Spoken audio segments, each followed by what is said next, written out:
आशी खाते Guddu barrage reason में एसी असदुल्ला शेख की निगरानी में हलंदड़ साल अरबें रुपयनि जी थियल टेंडरनि मां हिन वक़्त ताईं टके जो भी कमु नाहे कयो वियो।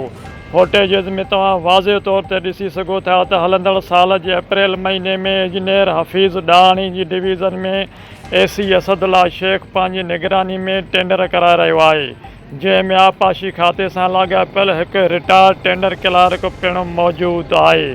एसी असदुल्ला शेख टेंडर त कराया पर मनपसंद कंपनियुनि हवाले करे छॾिया ऐं कमु टके जो बि नाहे कयो वियो।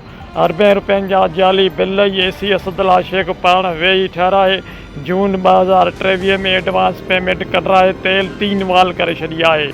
सिविल सोसाइटी जी अॻुवाणनि मोहम्मद सदीक़ बिरोई, इरफान मर, अब्दुल असीम मर ऐं ॿियनि चयो आहे त इहा खुर्द बुर्द सिर्फ़ु हिकु हफ़ीज़ डाणी जी डिवीज़न में न पर गुड्डू बेराज रीजन जे समूरनि डिवीज़न में इंतिहा दर्जे जी करप्शन हली रही आहे।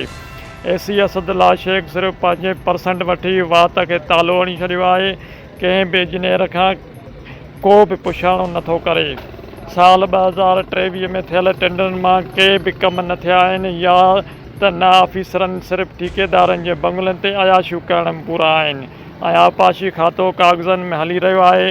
असीं चेयरमैन नेब खां मुतालबो था करियूं त राशि कामोरनि जे टोले मथां नेब रेफरेंस दाख़िल करे खेनि गिरफ़्तार कयो वञे। अब्दुल रशीद मर, आवाज़ मेराम न्यूज़, शिकारपुर।